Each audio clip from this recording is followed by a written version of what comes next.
Here's a thought experiment. Imagine there's a company called Pleasure Inc., and they invent the pleasure machine.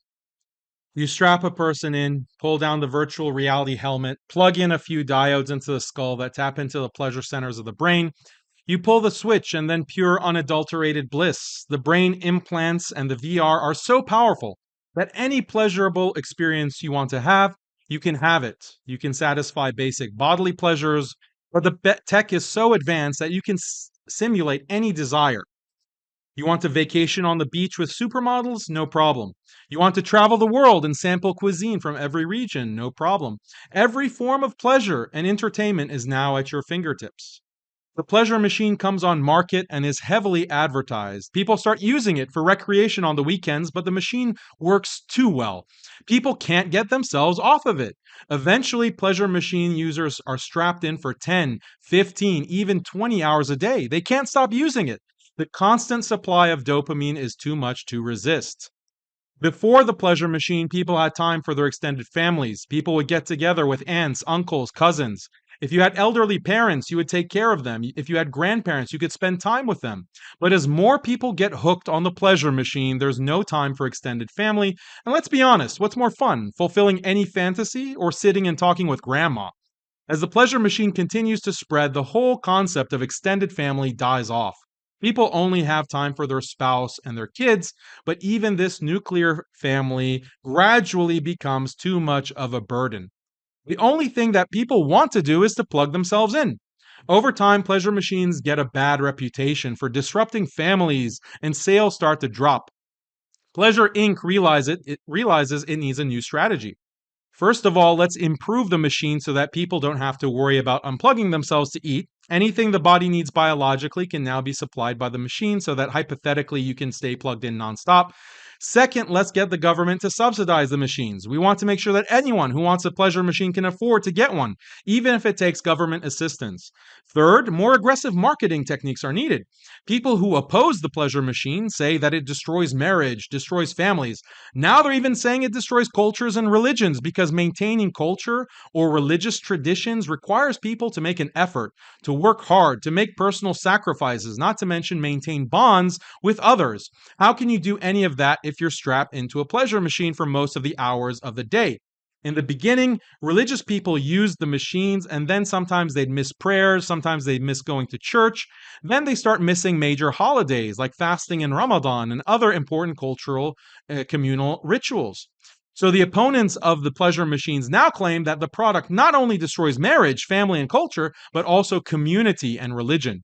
How do we counter that in our marketing? Well, it's hard to deny the accusation, so let's embrace it. Let's tell people that the pleasure machine is actually liberating people from the shackles. Marriage, family, community, and religion are all sources of so much toil and headache. Why bother with that when you can enjoy limitless pleasure? The pleasure machine is the great liberator. Furthermore, marriage, family, and religion are the source of so much pain and suffering. Who doesn't have conflict with parents? Who doesn't have an insensitive spouse? Who doesn't feel judged when going to church or the mosque? To make matters worse, these institutions are also rife with abuse. There's domestic abuse, child abuse, abuse in the church and the mosque. Also, these institutions are rife with unjust hierarchies and inequality and lack of consent. The pleasure machine, on the other hand, is the great equalizer. When you're strapped in, you can enjoy yourself as much as the elites. Everyone is equal in the pleasure machine. This is the marketing we need to push through TV, movies, music, books, social media. And if anyone opposes our product, we simply accuse them of being backwards, irrational, and filled with hate.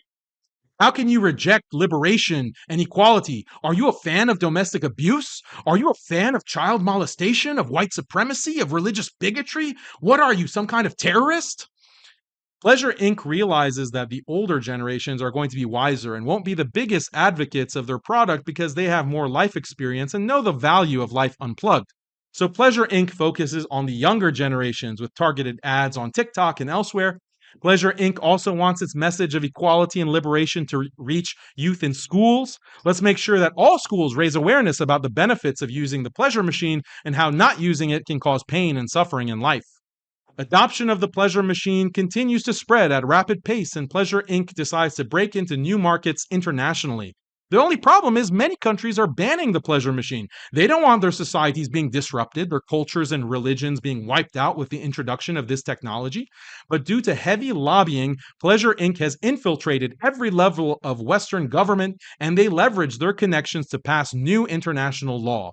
The new law is that every nation must allow their citizens to buy a pleasure machine. Not only that, but every nation must subsidize the pleasure machine to make it available to every citizen. This is a moral imperative. Why? Because the pleasure machine, as we know, is the great liberator and the great equalizer. If nations don't facilitate access to the pleasure machine, that's a violation of human rights. Every human must have access to the pleasure machine, and only the most evil, totalitarian regimes would keep their people under the boot by not letting them entertain every single desire. Despite the new international laws, some rogue nations continue to resist. These nations are portrayed as terrorists and human rights violators in the media. The news shows images of little children covered in dirt, little girls crying, "Look at these poor suffering children. What kind of evil monsters would prevent these precious darlings from using the pleasure machine?" We need to impose sanctions on these countries. Even if half the population dies off due to starvation, that's a price we're willing to pay to make sure the other half of the population gets access to the pleasure machine. And if these terrorists still refuse, we'll just have to use military intervention. We don't want to use bombs and tanks, but that's the price for spreading freedom. Once we've liberated the nations with the gift of the pleasure machine, we have to make sure terror groups don't revolt, so we can install puppet dictators who brutally stifle any dissent and make sure access to pleasure machines remain uninterrupted. It's also critical that we enforce anti extremism laws. The opponents of the pleasure machine advocate traditional institutions of marriage, family, gender, community, religion. We have to silence these agitators by labeling them as extremist hate mongers that inspire violence. We can put them on watch lists, ban them from travel, maybe even indefinitely detain them on spurious charges. Now, we don't want to stifle all debate about the pleasure machine, of course. That might make us look too obviously totalitarian. So let's allow people to debate the pleasure machine, but in a controlled fashion. We'll set up two sides of the debate. The progressives will argue that people need to use the pleasure machine 24 hours a day. The closed minded, old fashioned conservatives will argue no, no, no, 24 hours a day is degeneracy. People should only plug themselves into the pleasure machine for 18 hours a day, like the good old days. The pleasure machine continues to proliferate until every person is plugged in nonstop. The technology also advances so that a bulky machine is not needed. The tech can actually be implanted into the body. The last remaining resistors say that this is the end of the human race. Human life as it was known for millennia is over, and even the human body has been transformed into a transhumanist abomination. All humans are now subjugated by this all-controlling totalitarian system. But Pleasure Inc. scoffs at all this and says, how could we be totalitarian when we give people everything they desire? Sure, people can't change the overall system and we impose it on them by brute force, but that's okay because it's all for the greater good. So that's the metaphor. The pleasure machine is the secular humanist ideal. Human life should be structured around the individual pursuit of happiness and pleasure. This requires liberating people from all social norms and obligations because our obligations to others hinder our individual happiness. Technology can be used to free us from these obligations and facilitate our individual happiness. The pleasure machine represents this taken to its logical conclusion. Every time humanists tell people to throw off their obligations to others in favor of pursuing individual happiness, they're essentially pushing the pleasure machine. What is also a part of the metaphor is that the pleasure machine is not pushed onto people by telling them they must obey. Rather, it's pushed by saying, enjoy yourself, be free. The people who want to control you, they are the ones who say, obey. But we say, enjoy yourself. Aren't we so much better? This is exactly what secular humanists say to Islam.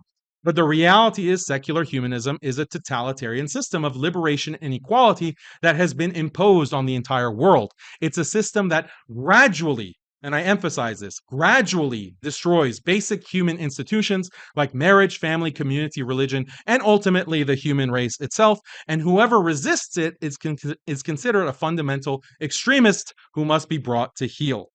Islam also cares about individual human happiness. But Islam sets limits because there are other institutions and norms worth preserving. Institutions of marriage, family, community, religion, and the human race itself. This is why it is far better than secular humanism.